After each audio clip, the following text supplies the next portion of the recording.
Les réunions, cette grande comédie humaine, le quart d'heure de gloire des extravertis, est une punition pour ceux qui sont timides ou qui souffrent d'anxiété sociale. Peut-on mettre fin à cette pratique, ce recours aux réunions trop fréquentes en entreprise? Un homme s'est attaqué à ce problème. Elon Musk a envoyé un email à ses employés de sa société Tesla dans lesquels il édicte 6 règles à suivre pour encadrer la pratique des réunions. Alors on va passer en revue ces règles et puis je vous proposerai, en toute humilité, un regard un peu critique ou en tout cas une mise en perspective de ces règles. Alors commençons directement. La première règle d'Elon Musk, c'est éviter les grandes réunions. Les grandes réunions vont vous faire gaspiller votre temps et votre énergie. Elles découragent le débat puisqu'en grand groupe, les gens sont plus sur leur garde, ils sont plus défensifs, peu ouverts aux échanges. Il n'y a de toute façon pas assez de temps pour que tout le monde contribue si vous convoquez trop de personnes. Donc, ne planifiez pas de grandes réunions. C'est la première règle qu'il modère un tout petit peu en disant à moins d'être certain qu'elles apportent de la valeur à tout le monde. Deuxième règle, quittez une réunion si vous ne contribuez pas.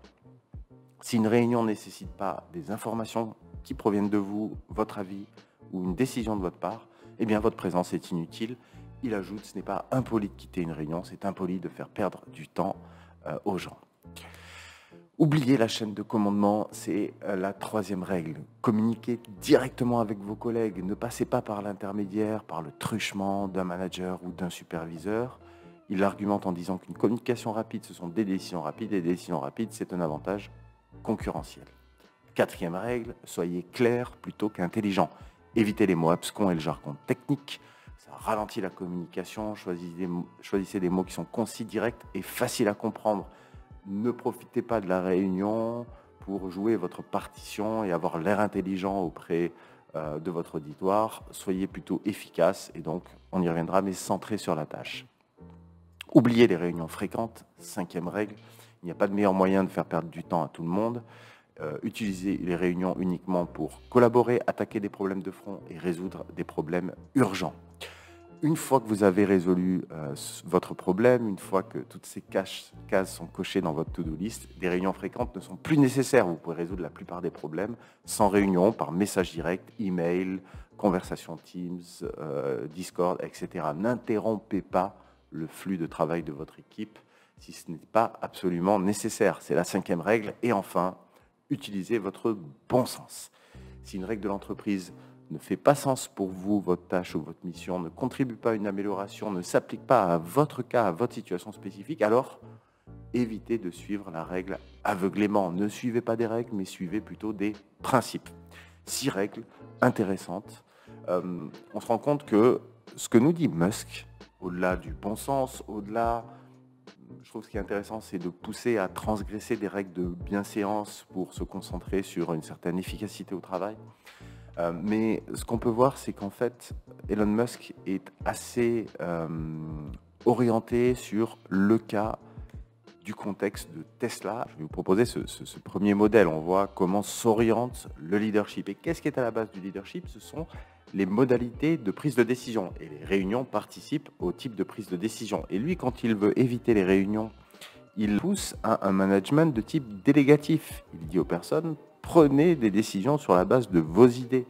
Ne perdez pas du temps et ne fournissez pas d'efforts pour entraîner les autres autour d'une prise de décision qui est de votre responsabilité. Donc, il est orienté vers la tâche. L'idée, c'est de couper les intermédiaires pour être le plus efficace possible du point de vue de la tâche et une orientation aussi de responsabilisation de la personne en charge. Et c'est une modalité managériale qui est très intéressante quand vous avez des gens qui sont des cadres de haut niveau. C'est pour ça que ça se prête bien au fonctionnement de ses employés chez Tesla à qui il a envoyé cet email. Et il est vrai aussi que pour favoriser l'efficacité envers la tâche, ce sont des managements de type directif et délégatif qui sont les plus favorables. Mais être efficace du point de vue de la tâche, ce n'est pas le seul enjeu en entreprise. Des fois, il peut être intéressant de dégrader un peu la performance stricte du point de vue d'une mission ou d'une tâche pour des bénéfices collatéraux. Par exemple, faire monter en compétences, quelqu'un de plus junior, de moins expérimenté.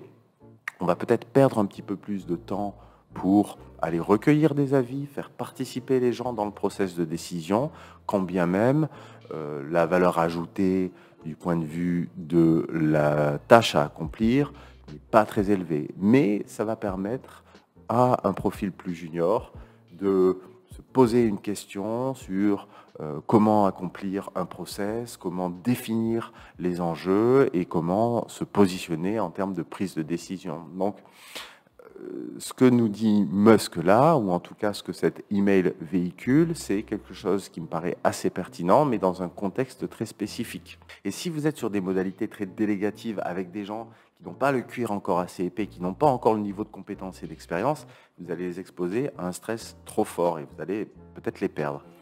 On voit d'ailleurs que Musk, quand il a repris Twitter récemment, c'est d'un coup remis dans une modalité non pas délégative en disant vous responsabilisez-vous, prenez vos décisions. Non, il s'est installé dans le QG de Twitter, il y dormait même pendant quelques jours pour centraliser et reprendre la main sur toutes les décisions. Et il était dans une modalité purement directive à ce moment-là.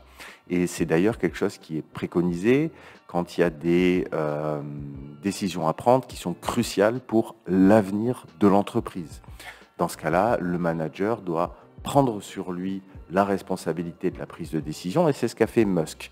Et en effet, lors du rachat de Twitter, les annonceurs sont partis, il y avait énormément de remous suite à sa prise de contrôle de cette société.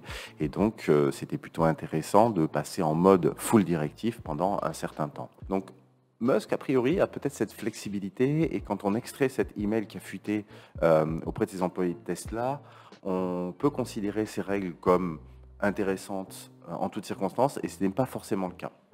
Alors, ceux qui veulent aller un petit peu plus loin, donc nous, on a récolté beaucoup de données sur le leadership, le management pour construire des outils d'évaluation qui sont introduits dans des process de recrutement, par exemple, ou dans des formations de managers. Je vous mets là en description la page de présentation de cet outil qui est absolument génial.